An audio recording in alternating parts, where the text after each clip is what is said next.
boa noite a todos. Que Jesus possa estar em nossos corações, mais esta oportunidade que nos encontramos aqui para estudarmos o Evangelho de Jesus. Que possamos aproveitar estes momentos, esquecendo os nossos problemas do dia, as nossas dificuldades.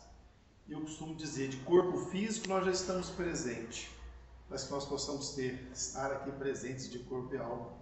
Porque às vezes o nosso pensamento ainda continua lá fora, né? Ele não chegou. Então que nós possamos aproveitar esses momentos, abrindo os nossos corações, abrindo a nossa mente, para que nós possamos estudar juntos. Para aqueles que estão vindo pela primeira vez, sejam bem-vindos.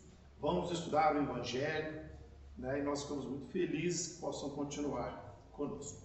Hoje nós estamos recebendo o nosso companheiro, Dr. Kleber Novelino, que é lá do Educandário Pestalozzi.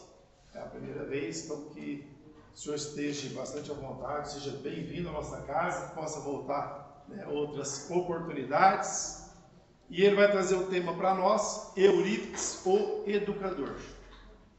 Então, que nós possamos mentalizar, que nós possamos, né, formar assim, uma corrente boa de pensamentos, né, abrindo o nosso, para criar aquele clima gostoso, aquela vibração maravilhosa para todos nós podermos fixar essas mensagens da noite. Que os benfeitores amigos possam inspirar o nosso irmão para que ele possa ser bastante feliz neste trabalho que ele preparou com muito amor, com muito carinho para todos nós. Eu vou convidar a todos a elevar os pensamentos a Deus, para nós fazermos a nossa prece de abertura. Pai nosso que estais nos céus, santificado seja o vosso nome, venha a nós o vosso reino, seja feita a vossa vontade, assim na terra como no céu. Pão nosso de cada dia dá-nos hoje, Senhor, perdoe as nossas dívidas, na medida que perdoarmos nossos devedores, e não nos deixeis cair em tentação, mas livra-nos, Senhor, de todo mal, hoje e sempre. Que assim seja. O senhor está a palavra.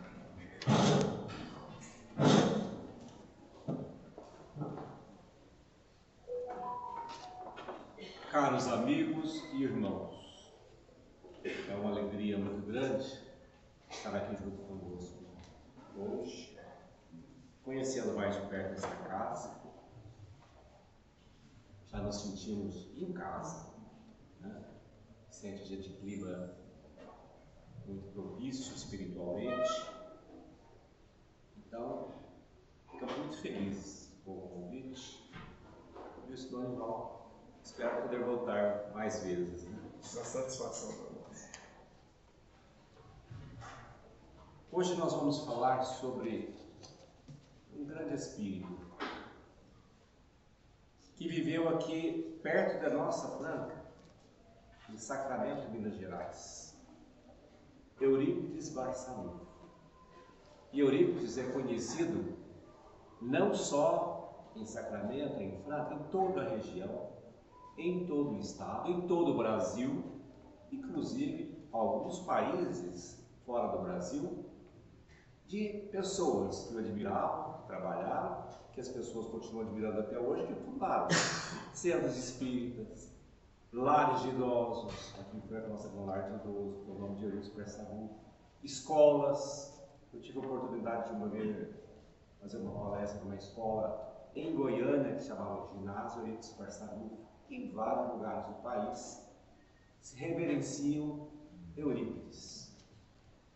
Eurípides viveu pouco tempo entre nós, 38 anos. Ele nasceu em 1880 e desencarnou em 1918, vítima da gripe espanhola, que foi tão ou mais terrível do que a epidemia que nós passamos há 5 anos atrás.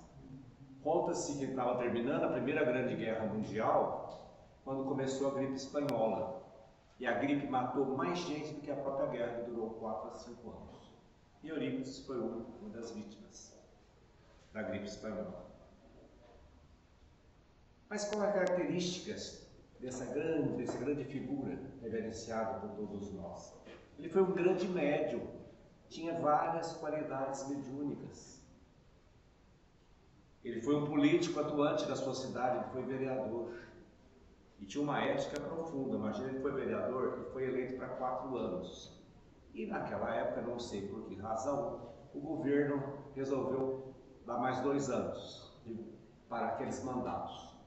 O único que saiu no tempo certo foi o Eurípides. Ele falava, eu tenho que ser, dar a minha palavra àqueles que me elegeram. Então, quando terminou o mandato, ele pediu para se afastar. Ele foi um jornalista, foi um professor e, sobretudo, Eurípides foi um educador.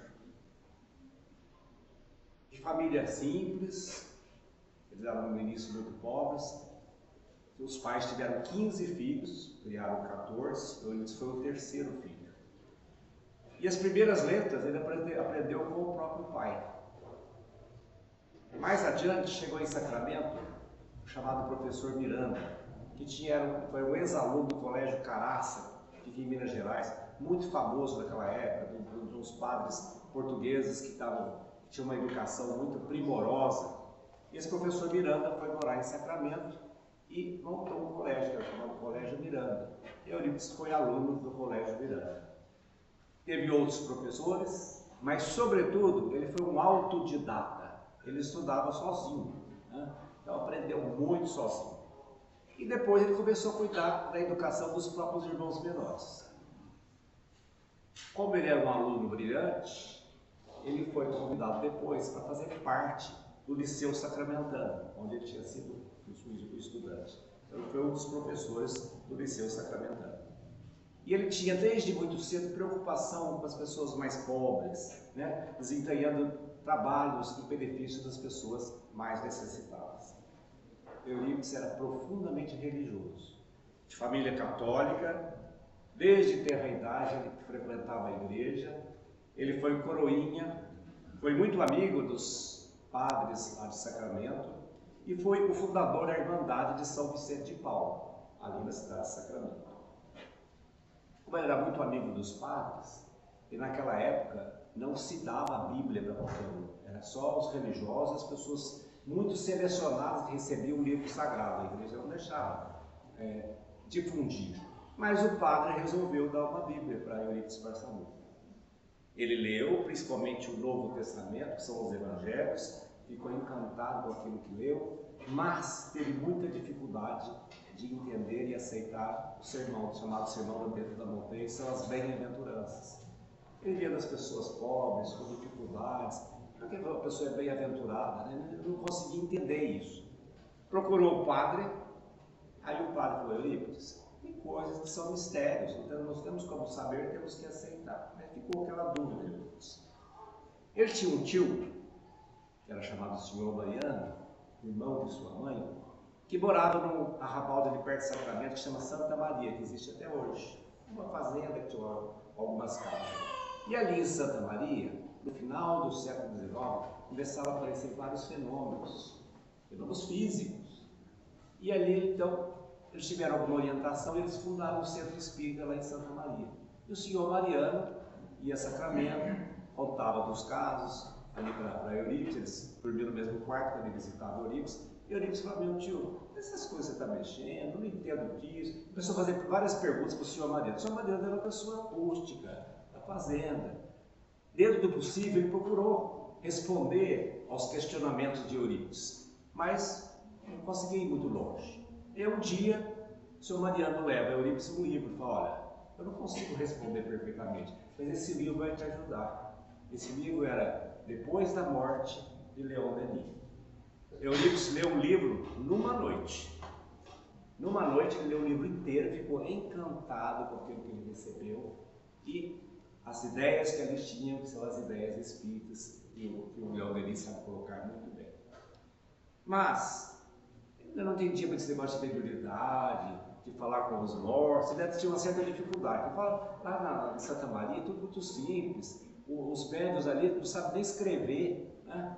Aí um dia, era uma sexta-feira da Paixão, ele resolveu ir com um amigo assistir uma sessão espírita lá em Santa Maria. Era durante o dia, ele chegou, já tinha 2 cadeiras, ele sentou junto com o amigo, e tinha lá um médium Aristides, que era um trabalhador da roça que não sabia nem ler. Acho que era o Aristides não sabia fazer nem o ó com o fundo do copo. Mas aí Eurípides falou assim, bom, se esse negócio for verdade, em pensamento, eu gostaria que João, o evangelista, me fizesse a explanação do Sermão da Montanha, para que eu possa entender. Então deu outra. O médium levantou, deu a melhor explicação que ele já podia ter tido na vida, e no fim falou, João, o evangelista. Essa foi a gota d'água para que ele se tornasse espírita. Eurípides se entusiasmou, foi para Sacramento, ele era muito conhecido, mas aí começou o pessoal a não entender Eurípides fazer essa mudança tão radical.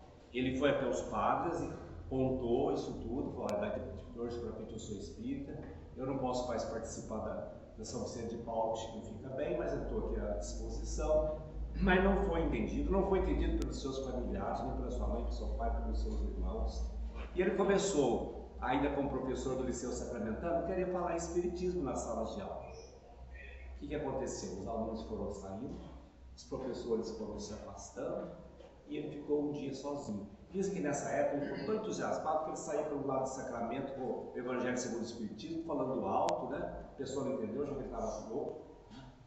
E aí um dia, ele está no Liceu Sacramentano, mas sem ninguém, triste com aquilo tudo que estava acontecendo, e ele resolve escrever mecanicamente.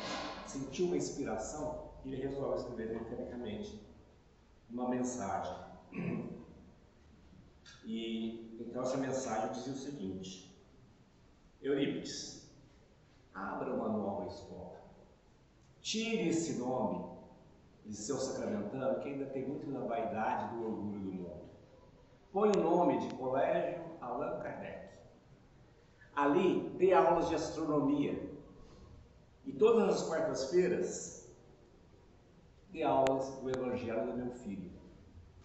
Então cobrirei todo esse trabalho com o meu manto de amor. Assinado Maria, serva do Senhor.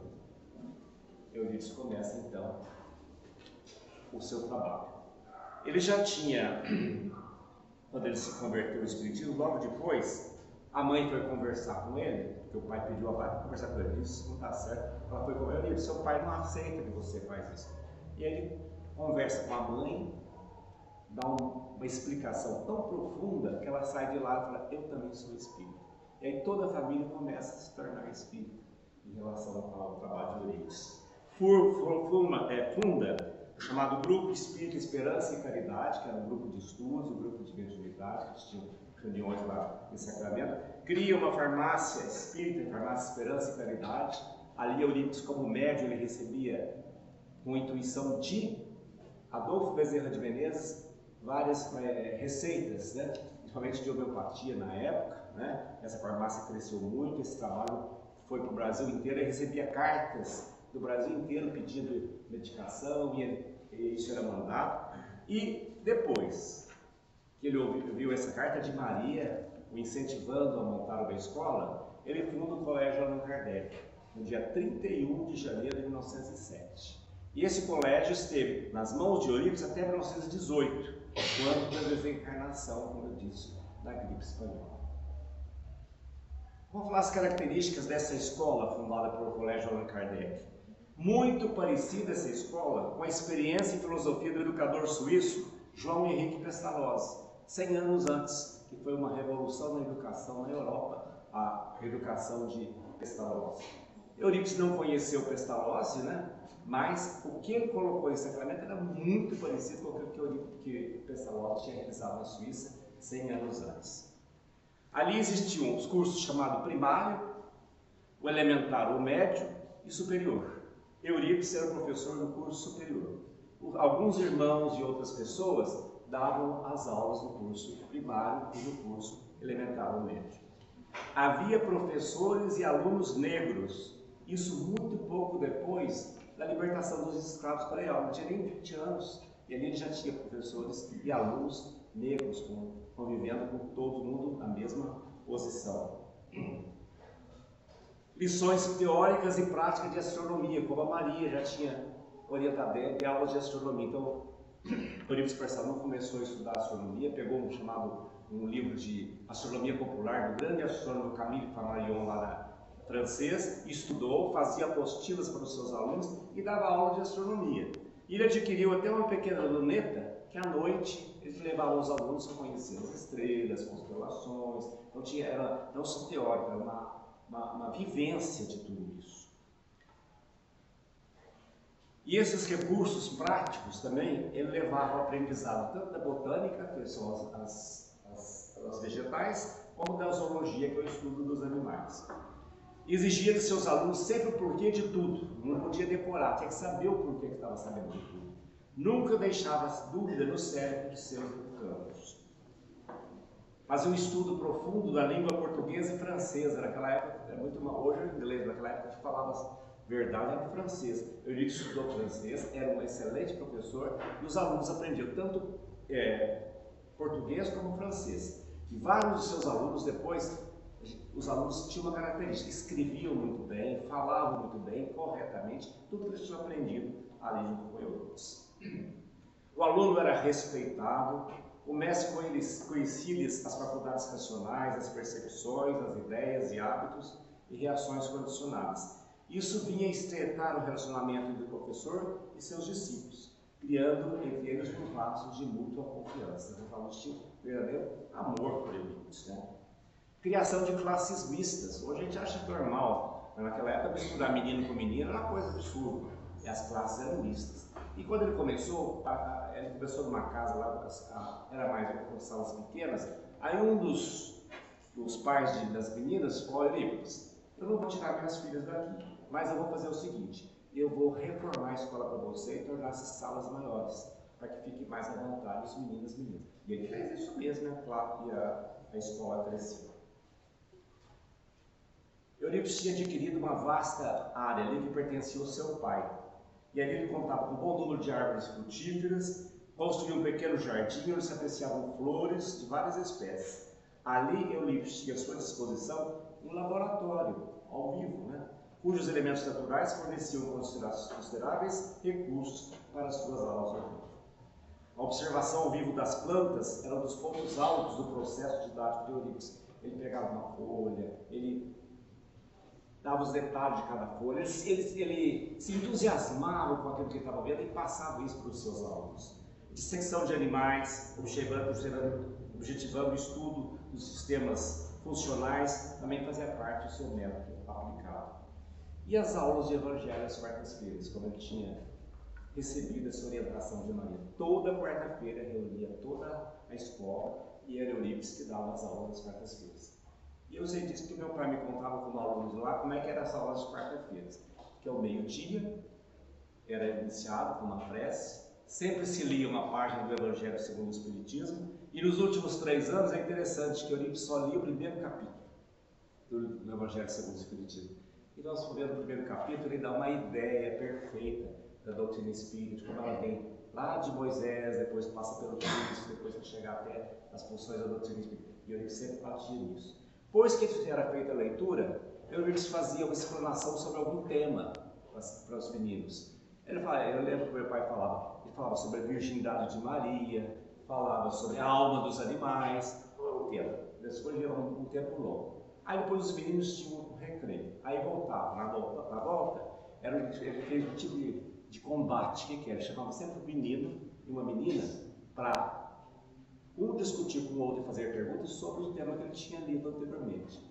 E como dizia meu pai, ninguém queria ficar por baixo, nem os meninos e as meninas, então eles estudavam, eles prestavam atenção, e ali o aprendizado era realmente muito grande. O currículo do Colégio Allan Kardec.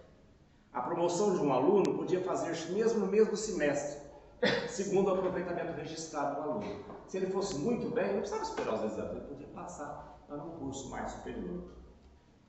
Como eu disse, Eurípides era o professor do curso superior, que incluía as matérias de português, sintaxe, leitura, francês, geometria, história universal, cosmografia física e química. E as aulas de astronomia e evangelização eram dadas por todos, e aí era Eurípides que era o professor. Para as crianças, Eurípides tinha sempre um sorriso, um gesto bom de carinho e uma palavra de alegria contagiante. Para os jovens, era o conselheiro cometido de todas as honras. E era muito grande essa ligação de mestre e aluno. E Eurípides, ele era uma pessoa séria, mas às vezes ele dava umas brincadeiras. A gente juntava uma turma de moças lá, e disse que ele era um rapaz lá de 30 e poucos anos, muito vistoso. Então ele perguntava para mim assim: posso falar o que você está pensando? Não, pelo amor de Deus, não pode falar o que eu estou pensando. E aí é aquela coisa mais livre, né? Ele representava o próprio modelo da elevada pedagogia que criou. Dava muito valor à educação física. Ele pegou alguns livros de alguns grandes autores europeus e estudou a educação física. Todos os dias tinha educação física para os meninos ali no pátio. E Eurípides começava com os exercícios respiratórios e demais. Isso era todos os dias. E salienta-se também, nesse colégio, o caráter de solidariedade humana, muito próprio dos processos educativos de Eurípides. Ele adotara o hábito de comparecer às cerimônias fúnebres, na companhia dos alunos e demais professores do colégio, quando ele era convidado para isso. Ele ia levar até o velório, né? Quando, junto ao corpo, fazia leitura de trechos de obras fundamentais da doutrina, seguida de importante explanação para os problemas do espírito. Então, como ele vai incutindo nas crianças essa ideia de imortalidade, né? De que tudo é passageiro. Então, isso já vai, desde o menininho, já vai passando por isso tudo. Incentivava sempre por diferentes modos os alunos, objetivando o maior nível de aproveitamento. Era contrário à instituição de prêmios. Ele considerava que a concorrência perigoso, fator de descontentamento e, não raro, de assinaladas injustiças. Ele não gostava de ficar premiando algo. E ele tinha alguma coisa interessante. Às vezes, durante as aulas, ele parava.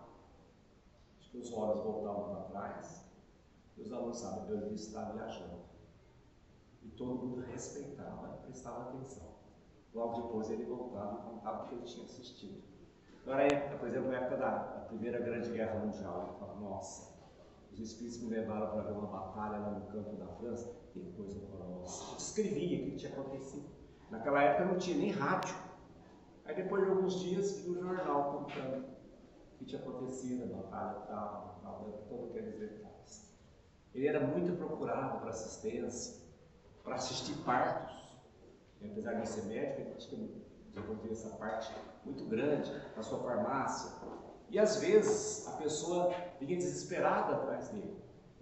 Então, conta-se, por exemplo, que ele está dando aula, chega um parto desesperado e diz: pelo amor de Deus, meu filho não nasce, ele está lá na roça, não sei o quê. Ele olhava para ele e disse: pode voltar, o menino já nasceu, é assim, assim, assado. Aí quando volta lá da casa, a mulher: mas Eurípides acabou de sair daqui, né? E então ele tinha uma mediunidade fantástica nesse aspecto. Incentivou no seu colégio o bom teatro, através da promoção periódica de festivais artísticos. Pode-se assegurar que dessa experiência com teatro, com outras artes, onde atuavam numerosos jovens, surgiram profissionais depois brilhantes no jornalismo, no magistério, bem como tributos, oradores de grande qualidade. Um ponto assim, importante é os exames finais do colégio, no final do ano. Eurípides dava um grande valor aos exames finais do colégio. As provas eram orais e sempre tinha uma grande assistência. Muita gente da cidade ia ver os meninos nas provas. Os meninos iam bem, né? Estudavam muito, né? Duravam um mês. E Eurípides, nessa época, ele sempre foi assim, o pessoal vestia direitinho, mas nessa época ele punha sobrecasaca, ia com toda para fazer os exames, ele ia com toda a linha, né? As notas eram valorizadas sob rigoroso critério, levando em consideração não só aquele momento, mas todo o que o aluno aproveitou durante o ano. Encerravam-se os exames com festividades, líderes musicais e peças de teatro, que toda a cidade e gente muito de fora ia assistir. Como nós podemos facilmente aquilatar, por esse desempenho fantástico de Eurípides no campo educacional, fica demonstrado que aquilo que ele colocou mostra uma profunda experiência que ele já teve visto no passado. Foi só dessa existência que ele desenvolveu todo esse trabalho. Mas eu vou contar agora uma experiência mais direta que meu pai contava sobre Eurípides, porque ele foi aluno de Eurípides durante 3 anos. Meu pai era daqui da cidade de Delfinópolis. 4 irmãos, ele o mais novo. Com 3 anos, o pai desencarnou. Com 6, a mãe desencarnou. Ele tinha uma vida até razoavelmente, tinha uma fazenda, melhor casa do lugar na época era deles. Meu avô tinha sido uma espécie de prefeito da cidade, mas ficou sem o pai e sem a mãe.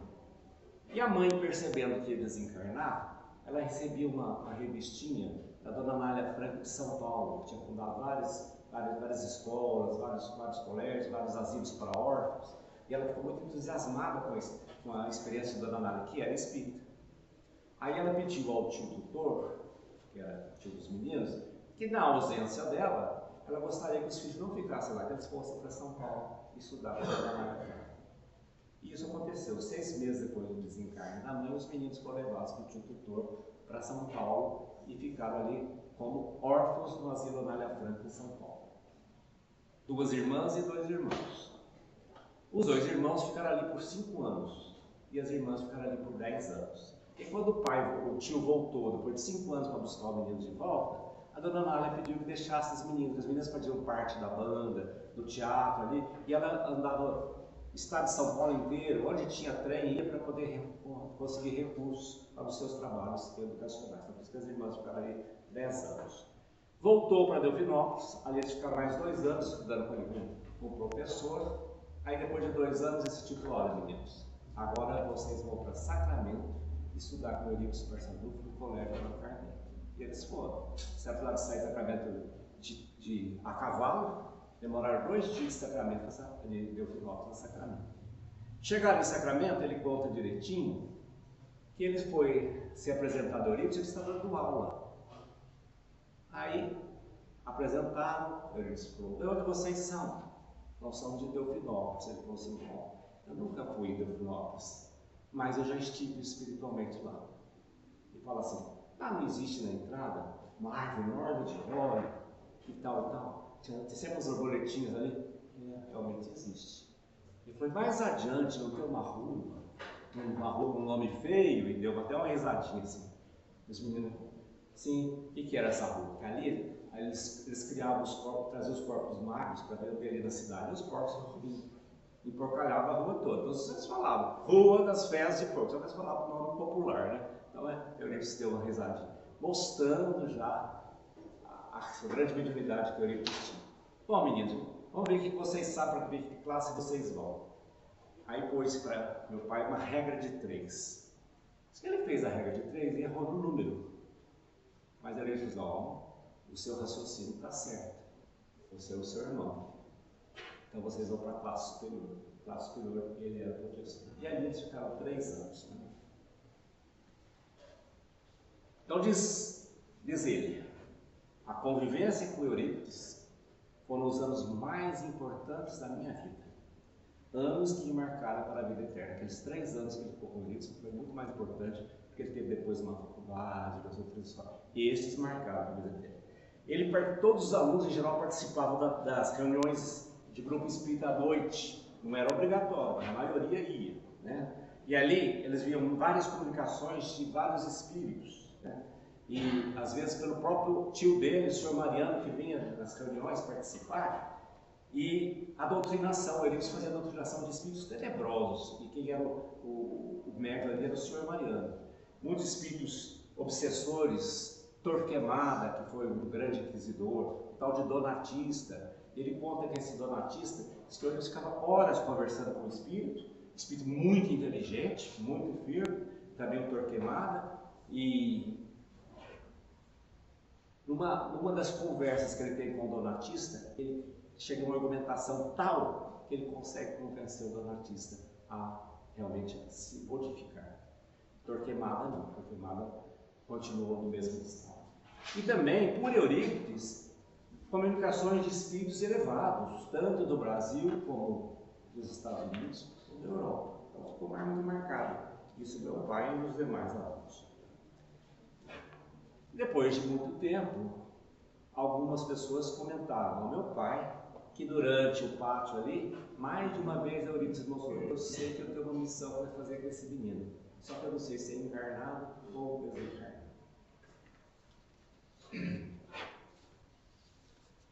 E é interessante, como Eurípides tinha uma farmácia, como ele, naquela época, a medicina não tinha praticamente médico lá, ele às vezes fazia até algumas atividades de medicina, e um pessoal de Uberaba, alguns médicos e outros ligados à Igreja Católica, o Círculo Católico de Uberaba, fizeram um processo contra Eurípides pelo exercício ilegal de medicina. Esse processo deu muito trabalho, deu muita confusão, tinha várias pessoas tiveram que fazer depoimentos, Eurípides teve que fazer depoimento, né? Então foi uma época muito difícil. Mas esse processo não deu em nada, porque no fim ninguém tinha coragem de falar nada contra Eurípides, porque ele só fazia o bem, né? Mas algumas pessoas inconformadas, naquela época, chamavam Eurípides. Deixa eu dar uma lição naquele fulano está escrevendo isso no jornal para você. Naquela época, lição, sabe que é uma coisa meio... Ele disse para meu filho, é isso que você perdeu nessa casa? Dona Nália, traz o Evangelho, vamos ler o Evangelho com você. Vamos orar por ele, vamos mudar ele. Olha, Eurípides fazia isso. Mas, nessa época, ele sabia que ele podia até ser preso, né? Então, nessa época, ele conversa com a sua mãe e fala, minha mãe, se necessário, fechemos a farmácia, mas o colégio do Kardec nunca. Porque Eurípides sabia que o que realmente vai nos modificar não é o corpo material, não é o tratamento do corpo material, vai ser a modificação do nosso espírito. Isso é através da verdadeira educação. E é isso que ele estava fazendo no seu colégio. Então, meu pai conta a presença constante de Eurípides, mesmo depois que ele sai, ele fica 3 anos em Moçambique, fazendo o que seria mais ou menos o curso colegial, depois vai para o Rio de Janeiro, fica lá, faz a faculdade de medicina no Rio de Janeiro, sempre ele percebendo a presença espiritual de Eurípides. E quando ele formou, ele veio aqui para Ibiraci. Foi convidado lá para o farmacêutico, era de Delfinópolis, convidou para ele vir trabalhar aqui em Ibiraci. Ficou aqui pouco tempo, porque ele disse que a farmacêutica tinha várias filhas e estava forçando ele a casar com uma delas. Aí depois ele foi para Monte Santo. Mas quando ele estava em Ibiraci, ali no quintal da casa, era 1929, ele viu um papel no chão. Esse papel era um convite. Fazia 10 anos que o Eurípides tinha desencarnado e eles fizeram um monumento para a Erma lá em Sacramento e inauguraram essa Erma em Sacramento. Aí foi, eu vou lá a Sacramento. Foi, participou, foi um dos oradores ali, nunca mais deixou de ir a Sacramento. Todo 1º de maio, 1º de novembro, ele ia em Sacramento, participava, ajudou muito nas obras lá depois do Colégio Allan Kardec, depois das outras professoras que se formou, né? Junto com a sua prima, Corina Novelino, e sempre estava muito ligada e sempre agradecido por tudo aquilo que ele recebeu ali no Colégio Allan Kardec. E interessante que quando ele começou, junto com a minha mãe, a formar uma escola, era chamada Escola Pestalozzi, lá no centro da cidade, uma casa que eles alugaram, depois resolveram, aqui a escola precisa crescer. Compraram uma chácara com recursos próprios, essa chácara ele era José Marcos Garcia, até lá no colégio. E ali ele fez uma planta para fazer uma escola. Isso era em 1946. Foram a Belo Horizonte, por não sei por que razão, resolveram ir até Pedro Leopoldo conhecer o Chico Xavier, que não conheciam. Aí disse que foram de trem, chegou lá, onde está o Chico? Está lá no correio, pondo umas cartas.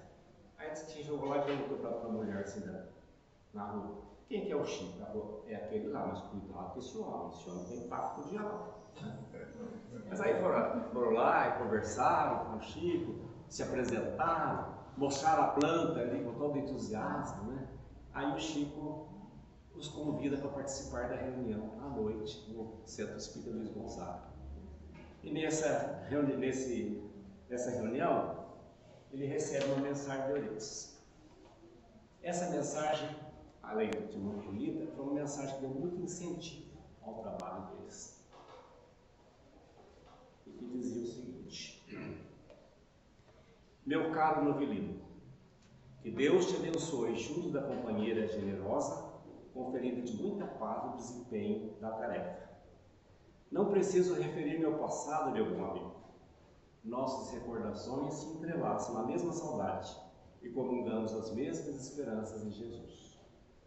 Ao lado de outros companheiros nossos, venho trazer-te a nossa palavra de estímulo e fé. O caminho é longo, as sombras são ainda muito espessas.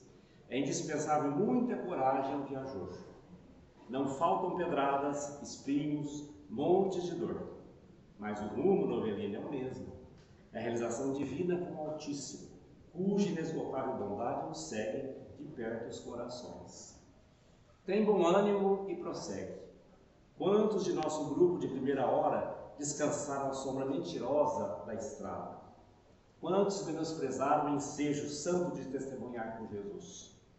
As ilusões são variadas e incessantes, e os monstros do passado delituoso costumam atacar as almas desprevenidas. Mas os discípulos de bom ânimo expressam a fidelidade construtiva sem desalentos.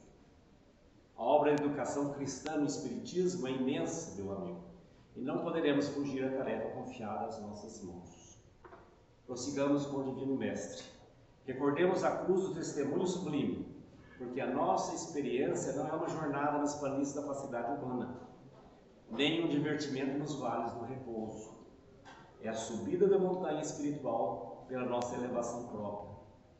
A morte desdobra novas paisagens ao nosso olhar. Há quem há de corrigir a deficiência da interpretação humana, dilatar a esperança, renovar o espírito de serviço. A doutrina é uma esfera de realizações ativas, nas quais não atingimos senão o princípio.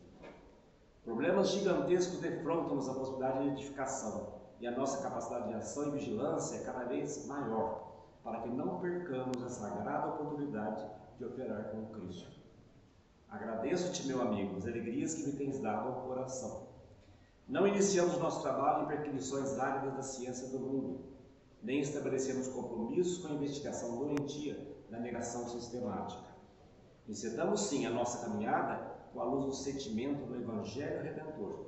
Espiritismo para nós tem sido um compromisso divino, e com alegria verifico os seus propósitos de semear com o coração, para que o vaso de nossas almas possa receber aquelas águas de vida eterna.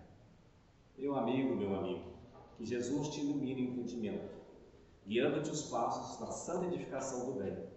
De alma para alma, agradeço-te o carinho consagrado à minha querida família espiritual de Sacramento, e em particular os júbilos que tem proporcionado a minha velhinha santa, referida a sua mãe, Dona América. No íntimo do coração, guarda as minhas vibrações de reconhecimento e paz, com a minha prece ao Senhor pela tua segurança espiritual nas edificações terrestres. O meu abraço espiritual, extensivo aos nossos irmãos e amigos ausentes, deixa-te o coração reconhecido, o companheiro de lutas que não te pode esquecer, Euripides. E a presença de Euripides foi realmente muito grande na vida, tanto do meu pai como da minha mãe, no trabalho que eles desenvolveram durante todo esse tempo. E a ligação com o sacramento, com o trabalho ali, foi muito grande, tanto do meu pai como da minha mãe, né? E todo 1º de maio, 1º de novembro, eu estava lá religiosamente. Eu lembro que uma vez, quando foi 30 de abril, ele teve uma hérnia encarcerada, aí precisava ser operado. Foi para a Santa Casa. E um pouquinho antes da cirurgia, a enfermeira tentou lá e conseguiu pôr a hérnia no lugar. Ele levantou, a cela cirúrgica, foi para a estação de trem e foi a Sacramento. Lembro mais uma vez também que por doença ele não conseguiu ir. E ele desencarnou no dia 31 de outubro do ano 2000, 25 anos agora. E um pouquinho antes, ele já com 99 anos, já muito debilitado, e ele estava muito preocupado com o sacramento, ele sabia que não ia conseguir estar aquele ano lá. Um pouquinho antes disso, ele recebe, através da médium Alzira França Muí, de Sacramento, uma outra comunicação de Euripides, como que selando, no final, um trabalho em comum. Aí dizia assim: Tomás, meu querido irmão, a alegria que nos envolve é sempre a do trabalho com Jesus. A vida é um processo que se desenvolve através de ciclos. A cada etapa, nos desvencilhamos de energias incorporadas em nosso ser devido aos nossos sentimentos.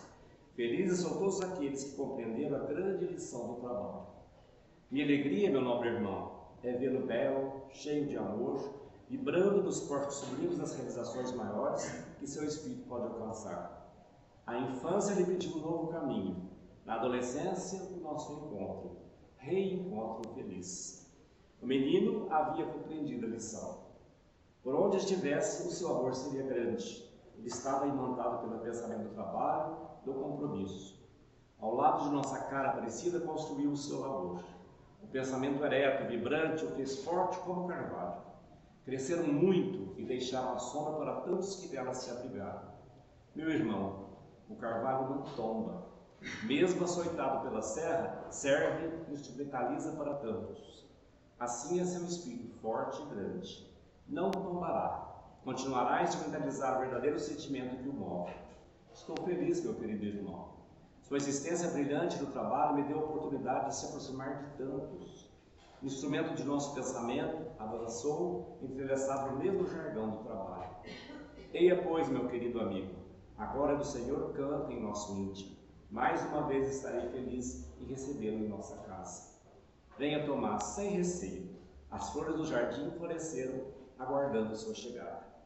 As lições do Mestre Jesus foram compreendidas por tantos. A aurora de uma nova era desponta. Seu trabalho agora é outro. Auxiliamos os nossos irmãos filhos de Deus no labor sublime da evangelização. Obrigado pelo compromisso assumido. Não temos lar, Tomás. A nossa construção familiar se expande no coração de nosso próximo. Franca, Sacramento, Delfinópolis formam polos do nosso aprendizado. Obrigado. Felicidades augustas pelo século vencido, cumprindo assim seu percurso programado.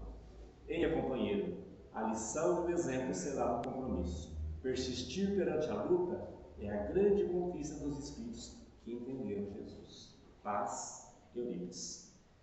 15 dias antes do Senhor desencarne, e isso deu-lhe tranquilidade no final da existência.